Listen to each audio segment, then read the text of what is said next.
Hey guys, how's it going? Welcome to my video. All right, so I just want to throw out a little fix out there for you guys. If you guys are in this situation, I know you guys are looking for quick fixes, and hopefully this will help you guys out. You guys have the same situation as I did a couple days ago. So basically, my car has had no issues for a long while. Like I'd say maybe like 8 months. I haven't had a single issue that I had to deal with outside of the oil changes, maybe getting a couple brakes done. Like no issues with starting, no issues with anything at all as far as mechanically, as far as it not starting and stuff like that. Whether it's a crank no start or whatever. But I had this situation a couple of days ago where there was it was cranking fine, but it wouldn't run. It wouldn't start. It wouldn't turn over. It wouldn't run. It was cranking fine. So basically, let me tell you guys something. All right, it was hot out. Weather was like temperature was like 95 degrees, humid, and you know. Anyway, I was driving the car the whole entire day from like 9 to 5, 9 to 6. I was going to this place, that place, going to the gym, getting food, getting lunch, going to the park, etc., etc. All right, using the car the whole entire day. Anyway, at the very end of the day, around 6, I I went to a Dollar Tree to get to get some stuff like potato chips and ice cream and stuff like that.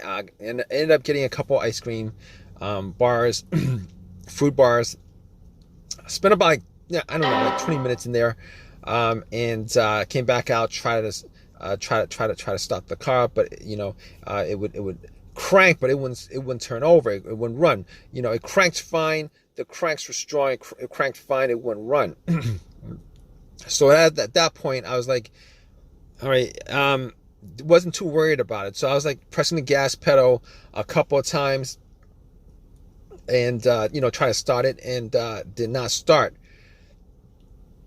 And what I did next was I tried shifting. Maybe it was the shifter that wasn't in park, so I just try to shift it into, mess with the shifter a little bit, tugging on it a little bit, pushing it up a little bit. Did nothing. And then I put in neutral and tried to start, and guess what, guys? Did not work. All right, so none of that stuff actually worked. All right, it did the same thing. It cranked, it wouldn't start. It wouldn't run. So at that point, I was like, okay, maybe it's the battery. Maybe it's the battery. Could be the alternator. I wasn't sure about it, but I pretty sure it was in the alternator. But thought maybe it was the battery. Definitely thought it was the battery. Anyway, I turned on the headlights, went out and checked the headlights just to see whether I could gauge like how strong the headlights are. And the headlights were like pretty strong. And the cranks were strong. The headlights were strong. So I let's just say I was hoping that was a battery issue, because it would be the simplest and probably one of the least expensive fixes. Anyway, the headlight was strong, and at that point I was like, okay, let me check on the battery. All right, see if there's anything weird with the terminals.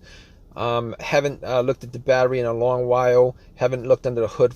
Haven't looked at the battery for a long while. So anyway, looked at the battery and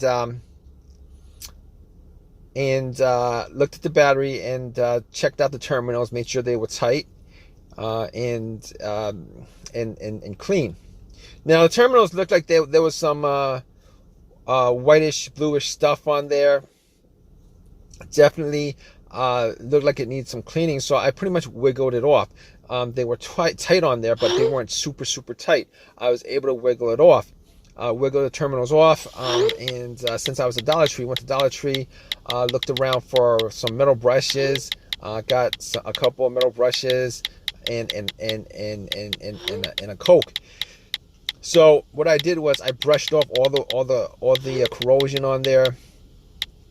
Had some paper towels on me, and pretty much threw some Coke on there, let it oxidize, and pretty much wiped it off. It was pretty clean once I got done with it, and popped it back on. And I was hoping that that was probably, I was hoping that that was the reason for the crank no start. Anyway, I got back into my car and then tried to start it and did the same thing. At that point, I got a little bit more worried about the situation, because that should have, if it was the battery that was the problem, that probably should have just got it to start up. Anyway, so at that point I was thinking to myself, okay, I'm in a situation right now. Let me see what I could actually. I'm gonna get like a jumper, a power pack that I have bought from Walmart maybe a couple months ago, just in case of situations like this, where if my battery had issues or it died, I would be able to jump start it. The power pack was at 75%. I popped it on, tried to start it, and it would not run at all. So at that point, I could 100% rule out the battery, because that would have at least, started. But I could rule out the battery. I didn't think it was the alternator, but if it was the alternator, if it was like the battery being low because of the alternator, for whatever reason, I would be able to maybe like jump the car, and then it would start up, and then once I take the power boost off, the booster pack off, it would just die out, and that would be the test for the alternator. But I never thought it was the alternator to begin with. But I ruled that out, well before any of this stuff, because the alternator, normally when the alternator dies, it dies while the engine is running. Anyway, so basically I was like, okay, I could rule those two things out 100%. Let me see what else I could rule out, because this is, I'm troubleshooting, I'm diagnosing. So I'm looking at the terminals. I'm like, maybe the ground wire is causing this a weak maybe the ground wire is causing like a weak connection.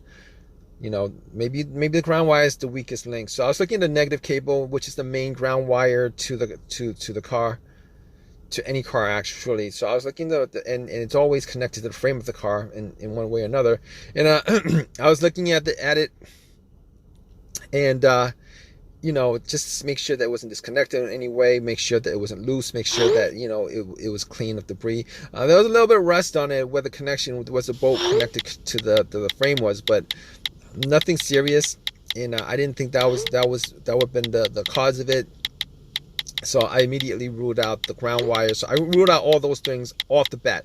Guys, in this situation, you guys want to just diagnose and just go down a list of troubleshooting steps. Just keep on troubleshooting like I did. All right, just rule that out.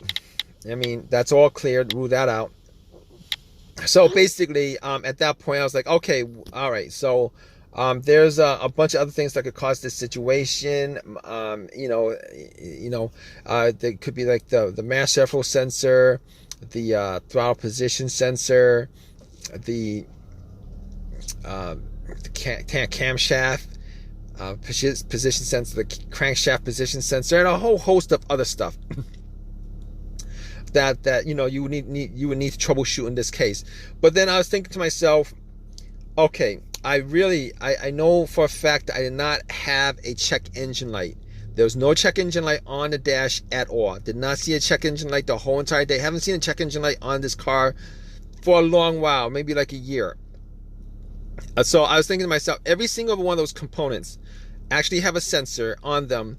If there was an issue with any one of those components, it would get triggered, and what would happen is, you would get a check engine light and a code for it. Now, because I did not get a check engine light, I could essentially rule out every single one of those things. Now, what I should have done at the beginning before taking the cables off the battery was I should have put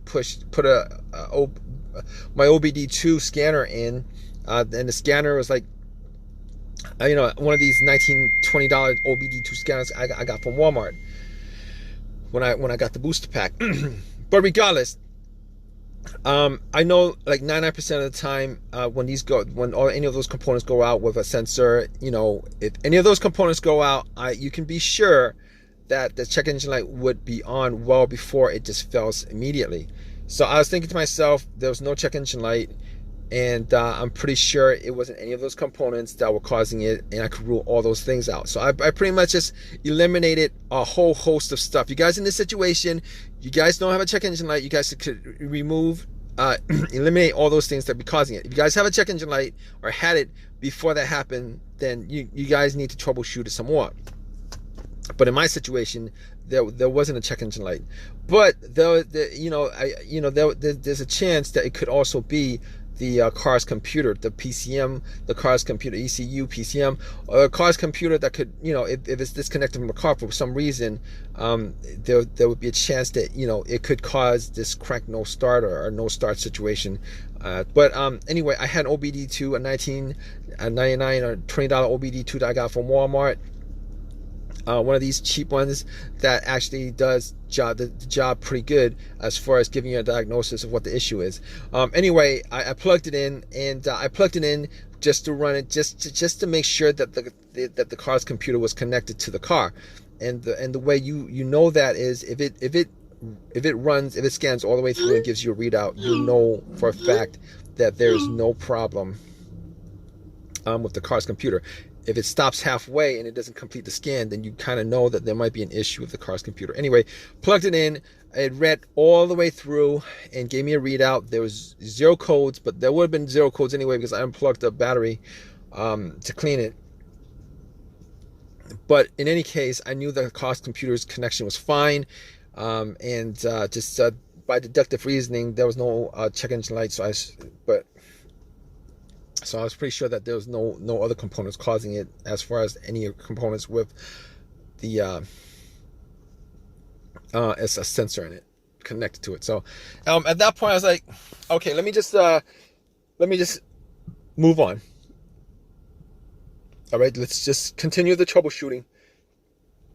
It could be it could possibly have been a fuel pump issue or whatever. So I was like, all right, normally to check out the fuel pump without actually doing a real test on it, I could listen to the fuel pump priming, but normally I would need 2 people here. One to listen to where the gas cap is. You take off the gas cap and listen to what where you normally fill up the gas, and then somebody just turn the car, the ignition to the on position. You could hear a whizzing sound. It was just me, so I didn't have somebody to stand right next to the gas cap and listen to it. So I actually went back into my car and turned everything off. It was a very hot day, so I was doing this real fast. Turned everything off, rolled up all the windows, and pretty much just closed all the doors and tried to listen to the whizzing sound as I turned to the on position. Unfortunately, I wasn't able to get a readout on whether it was priming or not, whether I could hear something whizzing or not. But in any case, I moved on to others. I couldn't figure that out, so I just moved on. I couldn't figure that out, so I just moved on. I couldn't figure that out, so I just moved on to the next thing. All right, so the next thing would be the fuses and the relays. So I looked at the fuses, and the fuses looked like they were, I looked at the fuses just to see whether there was any kind of,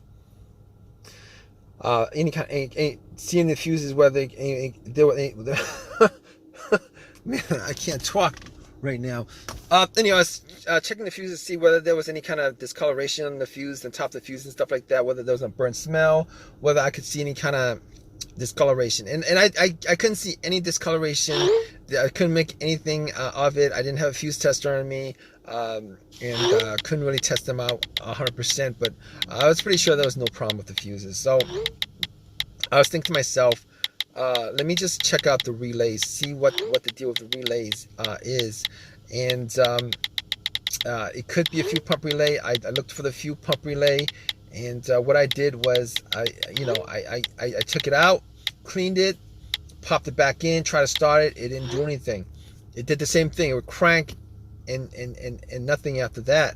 So I was like, okay, let me see if I could swap out the relays. So I looked for another relay that was, had the same stats, I didn't have the same wattage, and not the same wattage, but a similar relay with the same labeling and stuff like that. So what I did was I actually took out that relay, swapped it for and went back and tried to start it. And guess what, guys? Bam! There's your fix right there. Bam! That's your fix. It started right away. I started like 3 or 4 times. It started right away. I haven't had a problem since. I drove it to AutoZone, swapped out the relay, and haven't had a single problem since. So just to cut this long story short, and you guys could go, hopefully it'll work out for you guys too, as far as this similar situation with this crank no start situation. Just go down the list of what I told you guys, and as far as what I did as far as troubleshooting is concerned, there's a good chance, hopefully, that your fix was as easy as mine. It was like a $15 relay, and I went to AutoZone, popped it in, and everything's been working good ever since. All right, guys. So let me just let you guys go. And if you guys have a comment, please leave a comment in the comment section. Please subscribe. Please give me a thumbs up. And hope this has helped you guys out somewhere. All right, guys, take care.